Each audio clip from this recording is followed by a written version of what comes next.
Kasih Tuhan mendorong daku memberitakan Injilnya pada umat yang hidup dalam dosa, menghantar mereka padamu.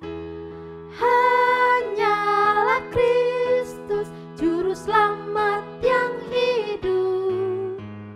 Kasih Tuhan mendorong daku beritakan Injilnya selamanya. Sekali lagi.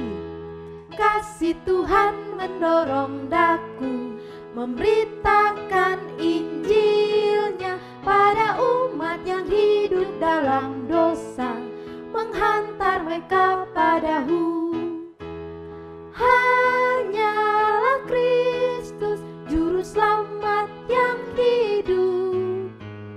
Kasih Tuhan mendorong daku beritakan Injilnya selamanya. Halo adik-adik, selamat sore. Apa kabar adik-adik di rumah? Ya tentunya semua dalam keadaan sehat bukan? Begitu juga dengan Lause Lucy di sini dan Lause Yeremia. Ya, kita semua mau mengucap syukur kepada Tuhan untuk segala berkat, kasih yang Tuhan berikan kepada kita. Mari adik-adik, sebelum kita memulai persekutuan ibadah sekolah minggu kita, semuanya ambil sikap yang baik, kita mau memuji Tuhan. Terima kasih, Yesus.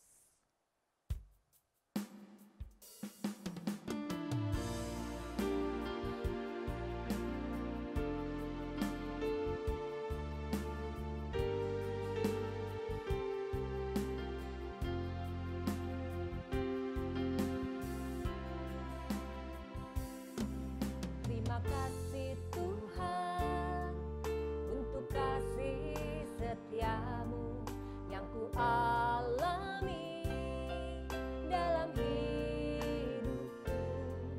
Terima kasih Yesus untuk kebaikanmu sepanjang hidupku. Terima kasih Yesusku buat anugerah yang kau beri, sebab hari ini Tuhan adakan syukur bagimu.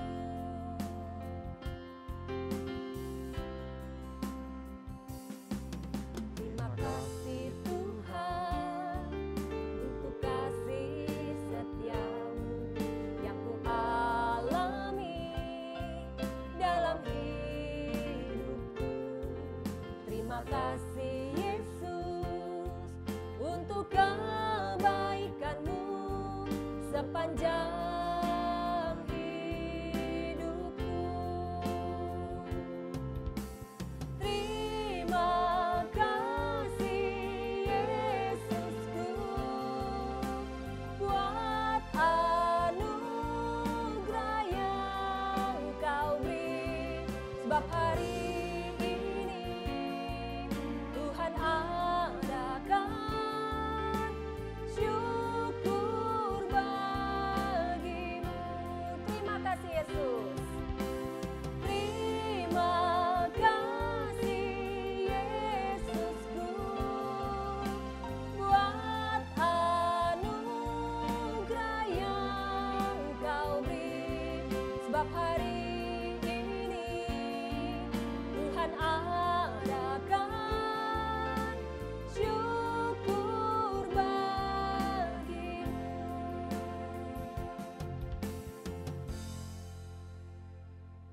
Adik-adik, kita akan berdoa.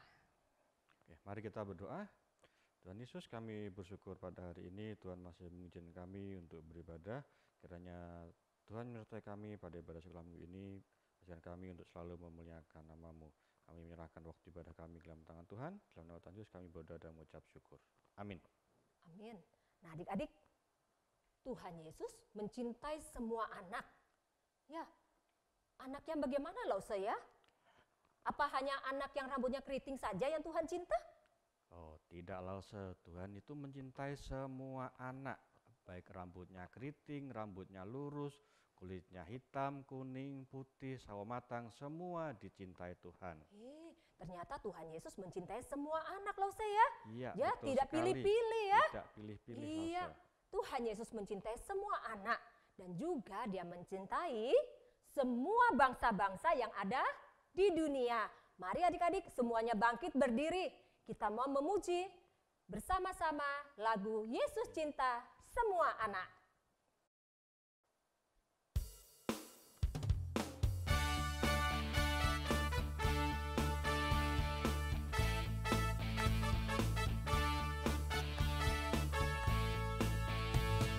Yesus cinta semua anak di dunia. Putih dan hitam semua dicinta Tuhan. Yesus cinta semua anak di dunia. Bangsa, Yesus cinta semua bangsa di dunia. Putih, kuning, dan hitam semua dicinta Tuhan. Yesus cinta semua bangsa di dunia. Ayo adik-adik kita nyanyi Tuhan cinta semua anak. Tuhan cinta semua anak di dunia. Putih, kuning, dan hitam semua dicinta Tuhan. Yesus cinta semua anak di dunia.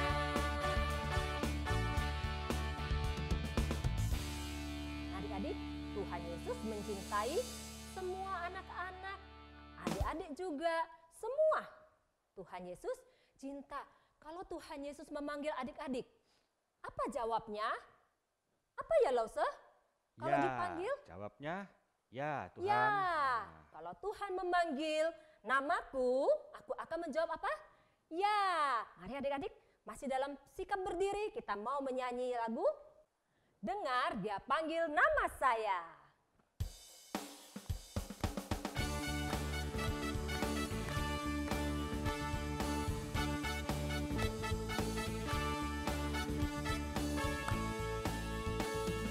Dengar Dia panggil nama saya, dengar Dia panggil namamu. Dengar Dia panggil nama saya, juga Dia panggil namamu. Dengar Dia panggil nama saya, dengar Dia panggil nama saya, dengar Dia panggil namamu. Dengar Dia panggil nama saya, juga Dia panggil namamu. Oh giranglah, oh giranglah, oh giranglah. Tuhan Yesus amat cinta pada saya. Oh giranglah, ku jawab ya, ya, ya. Ku jawab ya, ya, ya. Ku jawab ya Tuhan, ku jawab ya Tuhan, ku jawab ya, ya, ya. Dengar Dia panggil nama saya, dengar Dia panggil namamu. Dengar Dia panggil nama saya, juga Dia panggil namamu. Oh giranglah, oh giranglah, oh giranglah. Tuhan Yesus amat cinta pada saya. Oh giranglah, ku jawab ya, ya, ya. Ku jawab ya, ya, ya. Ku jawab ya Tuhan, ku jawab ya Tuhan, ku jawab ya, ya, ya.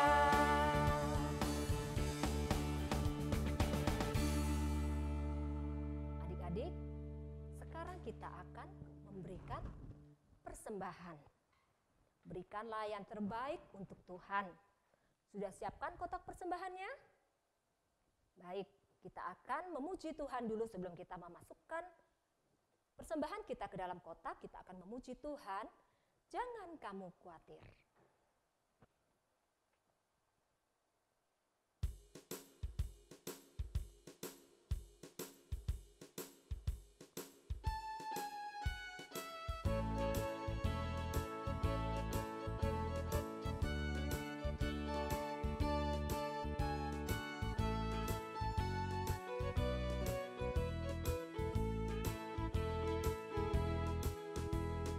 Jangan kamu khawatir, burung di udara dia pelihara.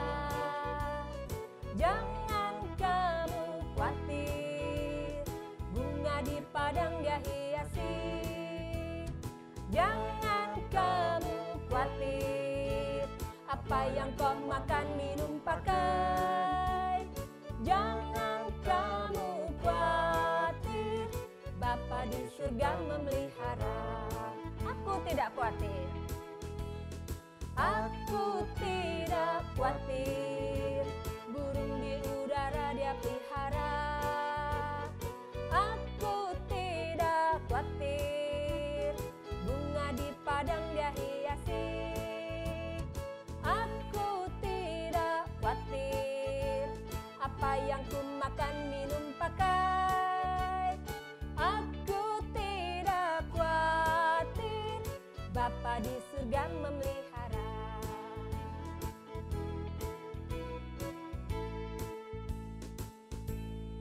Adik-adik, mari kita berdoa untuk doa persembahan. Bapa di dalam surga, Bapa yang penuh kasih, kami bersyukur di mana pada hari ini kami boleh memberikan persembahan. Berkati persembahan ini Tuhan, untuk bisa dipakai di pekerjaan Tuhan. Kami percaya bahwa Tuhan memberkati setiap kami.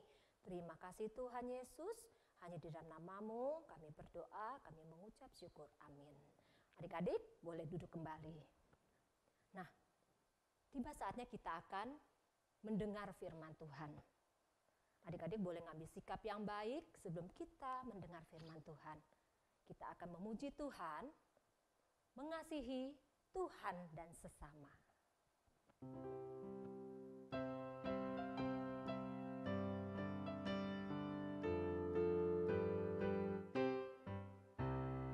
Ku mengasihi Tuhan dan sesamaku mulai sekarang. Ku mengasihi Tuhan dan sesamaku selama-lamanya. Yesus disalib mati bagiku, hapuskan segala dosaku, dan jadi anak Bapa surgawi. Ku mengasihinya selamanya. Ku mengasihi Tuhan dan sesamaku mulai sekarang. Ku mengasihi Tuhan dan sesamaku selama-lamanya.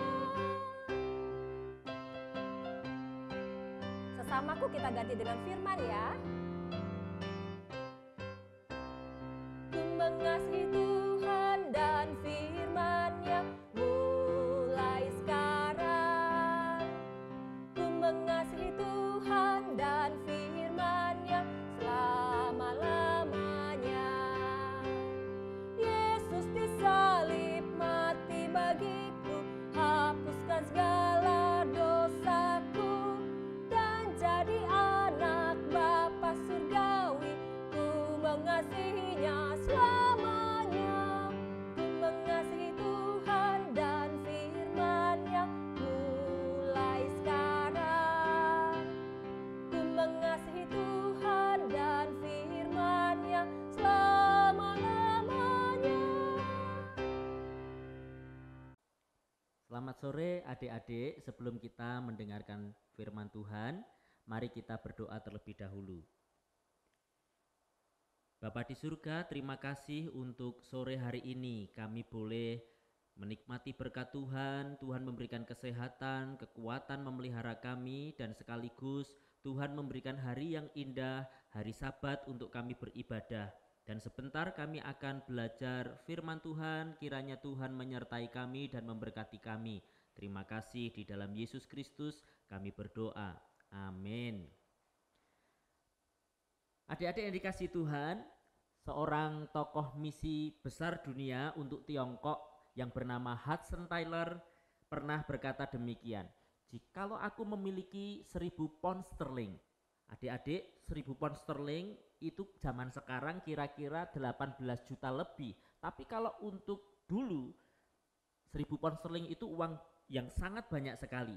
Nah, Hudson Taylor berkata begini, jikalau aku memiliki 1.000 pound sterling, semuanya untuk Tiongkok. Jikalau aku mempunyai 1.000 nyawa, tidak satu pun yang aku sisakan, semuanya untuk Tiongkok. Nah, ini adalah satu ungkapan betapa Hudson Taylor mencintai Tiongkok. Hamba Tuhan ini benar-benar menyayangi negeri Tiongkok. Nah, kali ini Pak Yusak mengajak kalian untuk belajar mengenal seorang tokoh misionari untuk Tiongkok yang lainnya yang bernama R.A. Jaffray, atau nama lengkapnya adalah Robert Alexander Jaffray. Nah, tema kita pada sore hari ini adalah R.A. Jaffray, perintis misi penginjilan.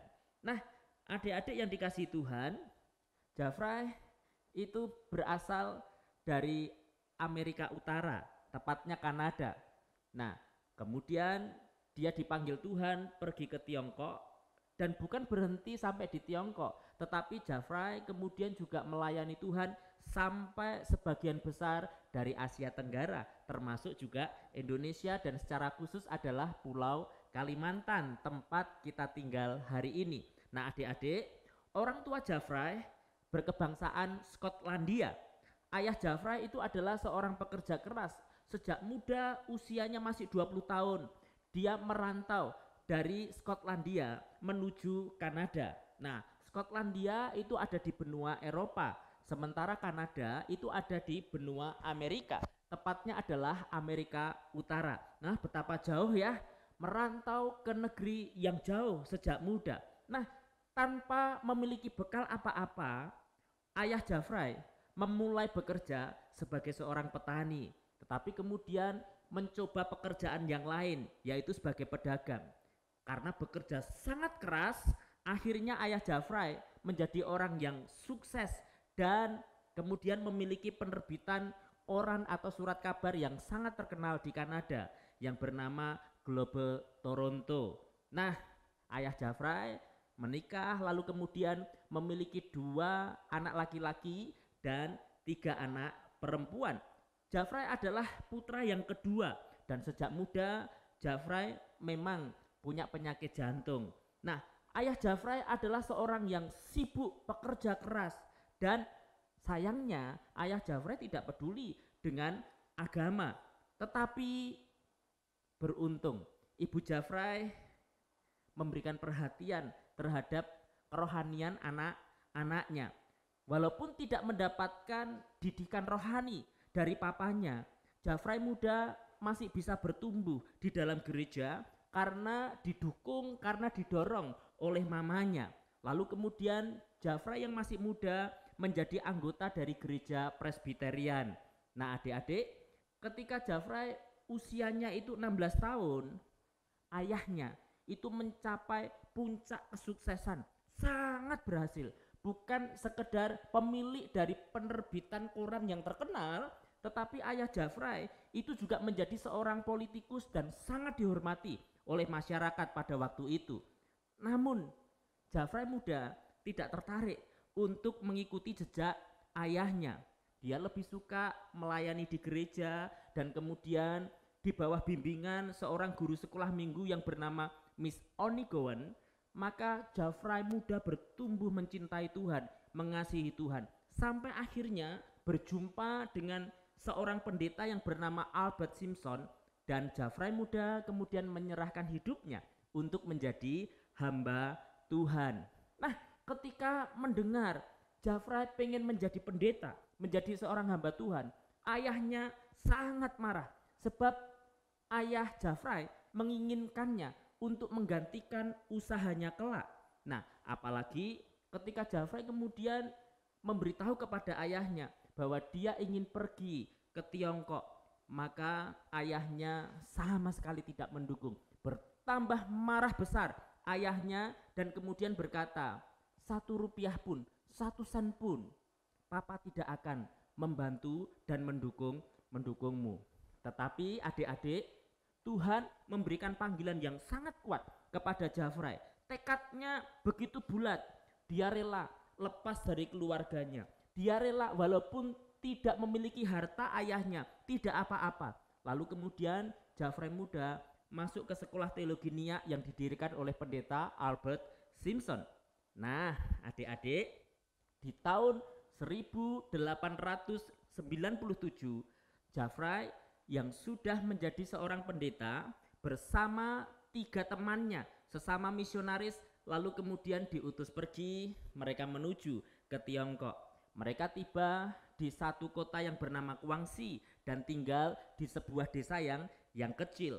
Nah, karena pemerintah Tiongkok pada waktu itu tidak menerima agama asing yang dari luar, maka akibatnya penduduk di sekitar situ tidak berani menyewakan rumahnya untuk orang asing, apalagi ini orang-orang Eropa. Nah, lalu kemudian Tuhan bekerja, walaupun ada kesulitan, Tuhan yang memanggil, Tuhan yang memberikan jalan.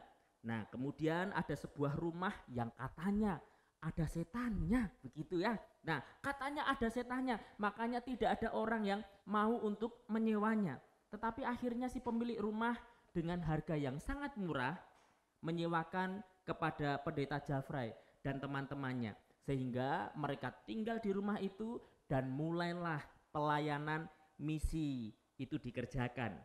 Nah, adik-adik lalu kemudian bergerak lagi di tahun 1990. Keadaan Tiongkok makin tidak aman.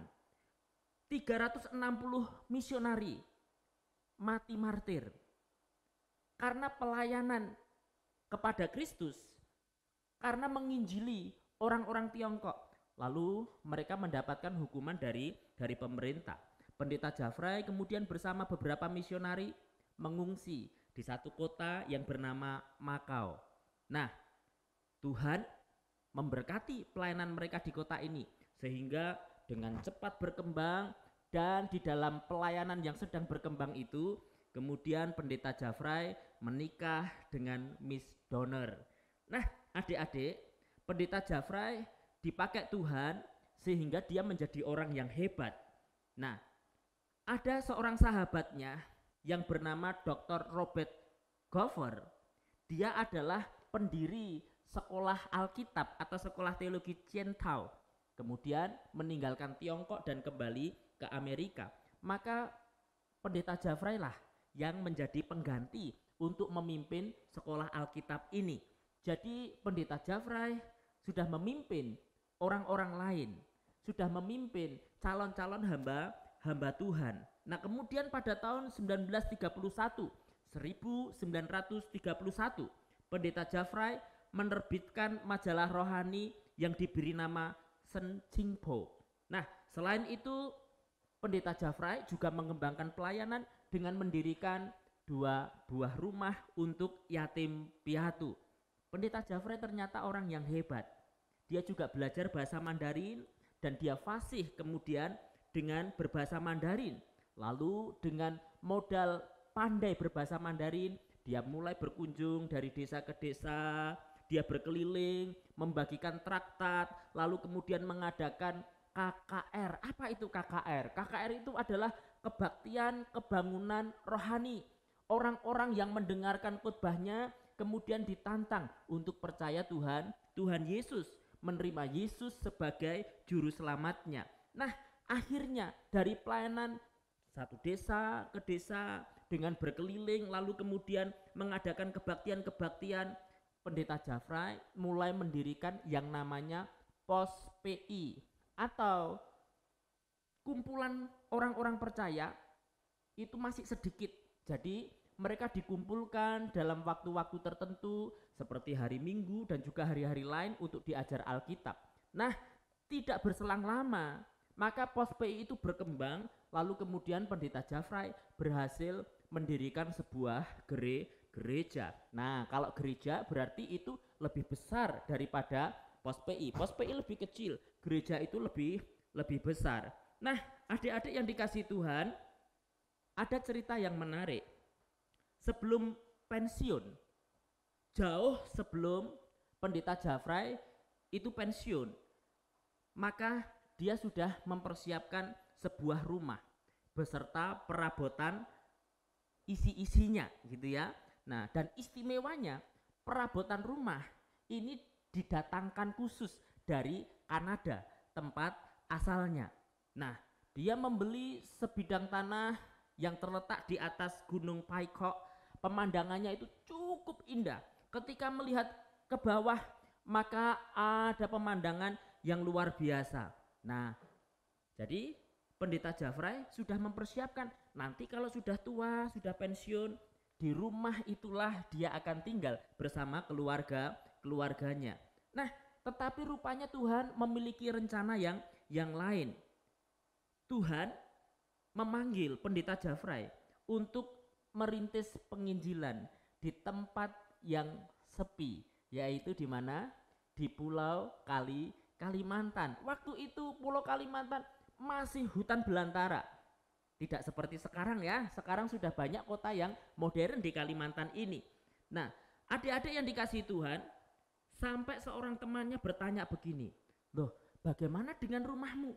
Kamu sudah membeli tanah, sudah membangun rumah, bahkan kamu sudah membawa perabotan yang istimewa dari Kanada ke rumahmu itu. Lalu bagaimana nasib bangunan yang megah itu?" Lalu kemudian Pendeta Jafray memberikan jawaban begini, "Rumah beserta isinya yang mewah itu adalah lambang dari rintangan supaya aku tidak pergi mengikuti perintah Tuhan. Tetapi Tuhan dengan jelas memanggil saya dan saya harus taat." Luar biasa bukan? Jadi Jafray meninggalkan kenyamanannya untuk mengikuti panggilan Tuhan. Dari tempat yang enak, rumah yang megah, lalu kemudian dia pergi ke sebuah tempat yang sangat sepi, yaitu Kalimantan. Lalu kemudian di tahun 1928, Gereja Alliance Guangxi, tempat di mana Jafray dan teman-temannya itu bernaung, memilih 4 orang, salah satunya adalah Pendeta Jafray, mengutus mereka untuk mendirikan yang namanya Chinese Foreign Missionary Union, yang disingkat atau terkenal dengan sebutan CFMU, sebagai lembaga misi Tiongkok yang pertama.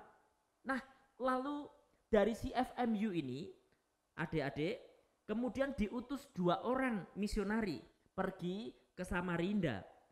Lalu kemudian setelah pelayanan di Samarinda, mereka menyeberang ke Balikpapan, dan di Balikpapan kemudian mereka mendirikan gereja Hok Im Tong. Dan tidak berhenti sampai di situ loh. Mereka kemudian melayani di tengah-tengah suku Dayak. Dan menurut catatan sejarah, Tuhan menyertai pelayanan mereka dengan tanda-tanda mujizat yang ajaib, sehingga di dalam waktu 2 bulan saja lebih dari 2.000 orang percaya Tuhan Yesus. Oh, hebat ya, hebat, mereka hebat. Tetapi yang lebih hebat adalah Tuhan yang memakai mereka, Tuhan yang memberikan kuasa kepada mereka untuk menceritakan Injil yang menyelamatkan itu. Nah, adik-adik, CFMU adalah lembaga misi Tionghoa yang pertama, dan kemudian melahirkan gereja-gereja besar di Indonesia, termasuk gereja kita loh ya, GKKA Jemaat Tarakan. Itu adalah hasil pelayanan para misionari dari Tiongkok di bawah pengarahan Pendeta Jafray. GKKA lahir. Nah, kemudian ada cerita yang menarik dari pulau yang lain, yaitu di Bali. Nah, adik-adik, zaman dulu negara kita Indonesia itu dijajah oleh Belanda. Nah, pemerintah Belanda kemudian mengumumkan agama Hindu itu adalah agama satu-satunya untuk penduduk Bali. Agama yang lain termasuk Kristen dilarang masuk ke Bali. Nah, adik-adik, Pendeta Jafrai ketika melihat kondisi seperti itu, dia tidak bisa tahan. Kemudian Pendeta Jafrai pergi ke Belanda, minta surat izin kepada pemerintah Belanda supaya menolong umat Kristen yang ada di Bali. Dan puji Tuhan, akhirnya di tahun 1932 pemerintah Belanda mengizinkan CFMU mengutus para misionarisnya ke Bali. Tapi sayang ya, cuma bertahan 3 tahun. Sekitar tahun 1935 pelayanan CFMU di Bali dipaksa untuk berhenti. Tapi tetap disyukuri. Kenapa? Sebab sekalipun cuma 3 tahun pelayanan, buahnya itu dapat dilihat. Ada 800 orang Bali sudah percaya kepada Yesus Kristus. Nah, adik-adik yang dikasihi Tuhan, menarik bukan? Bagaimana para misionari dari CFMU diutus, lalu kemudian banyak orang diperkenalkan kepada Tuhan Yesus, lalu mereka menjadi Kristen, yang artinya adalah pengikut Kristus. Nah, adik-adik, bukan hanya Indonesia. Pendeta Jafrai juga mengadakan penginjilan di negara-negara Asia Tenggara. Ya, jadi dari Tiongkok, Makau, lalu kemudian bergerak ke Asia Tenggara. Vietnam, Thailand, Myanmar, Kamboja, bahkan juga sampai ke Malaysia dan termasuk Indonesia, negara kita. Jadi Pendeta Jafrai bersama dengan teman-temannya benar-benar memiliki panggilan yang kuat untuk memberitakan Injil. Nah, adik-adik, tahun 1942 Pendeta Jafrai bersama istri dan putri tunggalnya kemudian ditangkap oleh Jepang. Jadi sebelumnya Indonesia dijajah oleh Belanda, lalu kemudian Indonesia dikuasai oleh negara yang lain, yaitu Jepang. Ketika Jepang menguasai Indonesia, maka saat itulah Pendeta Jafrai dan keluarganya ditangkap, lalu kemudian dimasukkan ke dalam penjara. Nah, di dalam penjara Pendeta Jafrai dipisah dengan istri dan anaknya. Tetapi sekalipun ada di dalam penjara, Pendeta Jafrai tetap berkarya untuk Tuhan. Dia menuliskan karangan-karangan rohani yang bisa dibaca oleh umat Kristen di Indonesia. Nah, adik-adik, karena pemerintah Jepang sangat membenci musuh bebuyutannya, yaitu pemerintah Belanda, maka Pendeta Jafrai yang adalah orang bule itu juga akhirnya menjadi sasaran. Apa yang terjadi? Selama 3 tahun, maka Pendeta Jafrai di dalam penjara mengalami kelaparan, mengalami sakit, dan kemudian mendapatkan siksaan.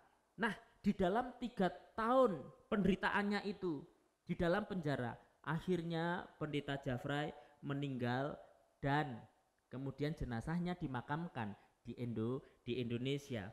Nah, lalu singkat cerita, istrinya setelah bebas kemudian kembali ke Amerika bersama dengan putrinya. Jadi Pendeta Jafrai dengan istri hanya punya 1 anak perempuan.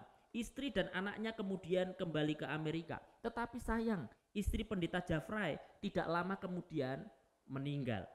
Dan setelah mamanya meninggal, tidak lama kemudian putrinya juga meninggal karena kecelakaan lalu lintas. Nah, adik-adik, cerita yang sungguh mengagumkan sebetulnya, tetapi juga ada bagian-bagian yang sedih. Kita melihat gereja terutama GKKA Tarakan hari ini dibangun dengan megah. Ada banyak jemaatnya. Tetapi ingat bahwa ini semua berdiri tidak dengan waktu yang tiba-tiba, tetapi Tuhan mengerjakan dalam waktu yang sangat lama. Dan kemudian memang ada orang yang mencintai Indonesia, mencintai Kalimantan, dan mencintai Tarakan, sehingga mereka jauh-jauh dari Kanada kemudian pergi ke Tiongkok, dari Tiongkok lalu kemudian mereka pergi ke Kalimantan untuk memberitakan Injil. Nah, adik-adik, itu tadi salah satu cerita dari misionaris yang diutus Tuhan. Maka kita harus mengingat juga satu ayat Alkitab, Ibrani pasal 13 ayat yang ke-7 yang tertulis begini. Ingatlah akan pemimpin-pemimpin kamu yang telah menyampaikan firman Allah kepadamu. Perhatikanlah akhir hidup mereka dan contohlah iman mereka. Yesus Kristus tetap sama, baik kemarin, hari ini, sampai selama-lamanya. Nah, adik-adik, firman yang menjadi penutup bagi cerita kita pada hari ini mengingatkan bahwa kalau kita hari ini mengenal Kristus, itu karena ada orang yang memperkenalkan kepada kita. Kalau hari ini kalian dan Pak Yusa boleh menerima keselamatan dari Tuhan Yesus, itu ada orang yang berkorban dari tempat yang enak pergi ke tempat yang tidak enak untuk menceritakan Injil kepada kita. Maka diberitahukan di dalam bagian ayat ini, kita akan belajar bahwa dunia dan seluruh isinya itu bisa berubah.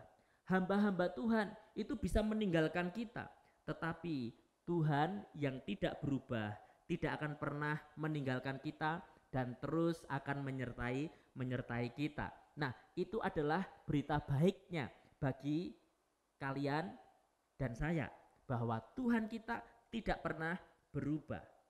Dia memberikan seseorang untuk menceritakan Injil, dan orang itu sudah tidak ada bersama-sama dengan kita, tetapi Tuhannya sendiri yang telah memanggil kita tetap ada bersama dengan kita.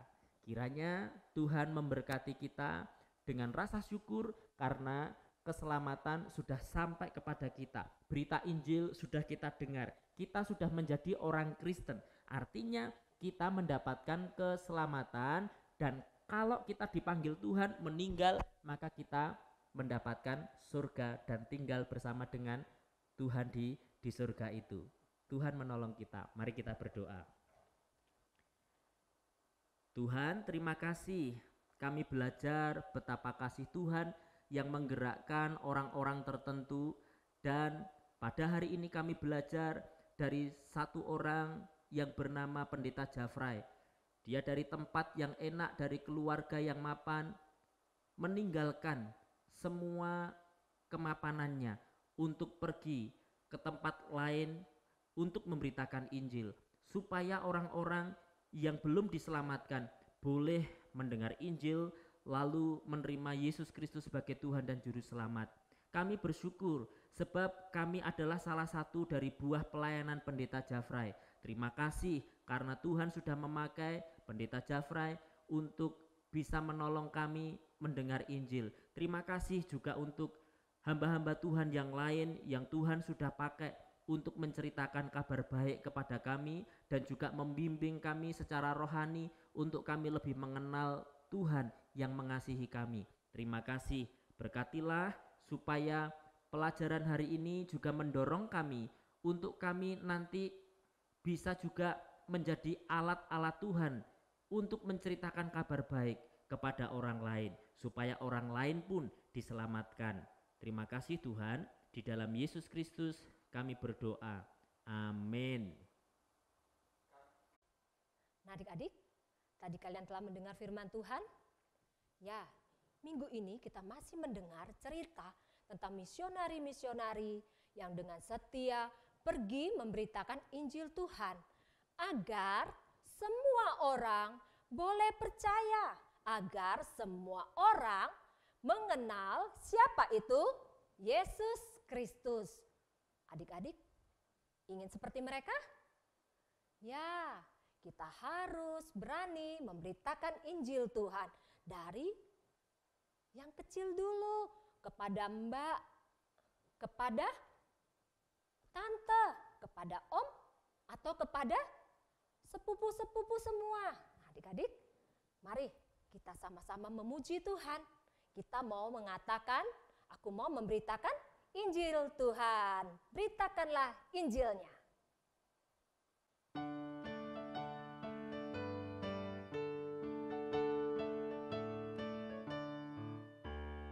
Kasih Tuhan mendorong daku memberitakan Injil yang pada umat yang hidup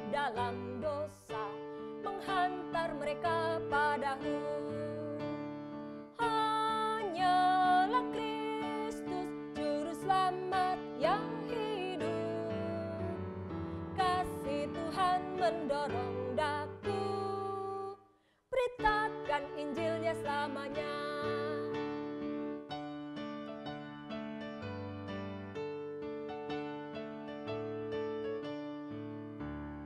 Kasih Tuhan mendorong daku, memberitakan Injilnya pada umat yang hidup dalam dosa, menghantar mereka padaku. Hanyalah Kristus Juru Selamat yang hidup. Kasih Tuhan mendorong daku, beritakan Injilnya selamanya. Hanyalah Kristus Juru Selamat yang hidup. Kasih Tuhan mendorong daku, beritakan Injilnya selamanya. Adik-adik, mari kita berdoa. Tuhan Yesus, terima kasih pada sore hari ini kami telah mendengar firman-Mu. Kami bersyukur Tuhan selalu memimpin kami, menyertai kami. Jadikan kami misionari-misionari kecil Tuhan. Terima kasih Tuhan. Ibadah kami telah selesai, kami percaya Tuhan yang memimpin dari awal sampai akhir. Dalam nama Yesus kami berdoa, kami mengucap syukur. Amin. Nah adik-adik, minggu lalu kalian telah menerima kuis bukan? Kalian telah menjawab kuis bukan? Nah, minggu ini kita akan memberi pengumumannya. Tapi sebelumnya dilihat dulu ya, bendera apa tadi ini ya? Sudah dapat? Iya, bendera India, benar. Nah adik-adik, selamat ya untuk adik-adik yang telah memenangkan kuis minggu lalu.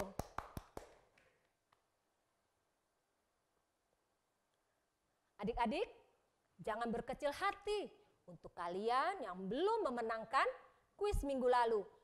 Minggu ini masih ada. Nah, adik-adik, perhatikan baik-baik gambar berikut. Ya, rumah adat dari suku manakah ini? Rumah adat dari suku manakah ini? Ya, jawabannya boleh adik-adik tulis di sini. Ya adik-adik, sudah memperhatikan semua? Baik, ibadah kita telah selesai, tapi minggu depan kita masih ada ibadah sekolah minggu lagi. Jam berapa Lause? Jam 4 sore. Jam 4 sore. Adik-adik jangan lupa ya, jam 4 sore hari Minggu tetap beribadah kepada Tuhan. Baik adik-adik, kita jumpa lagi minggu depan. Selamat hari Minggu, Tuhan memberkati.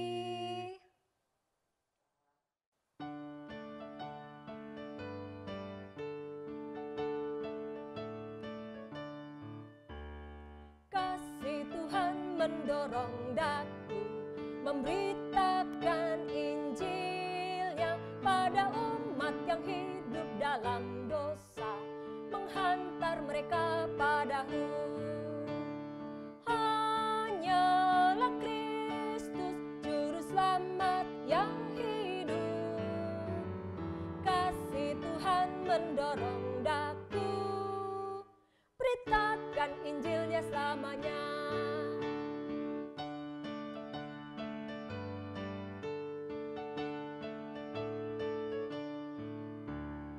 Kasih Tuhan mendorong daku, memberitakan Injilnya pada umat yang hidup dalam dosa, menghantar mereka padaku.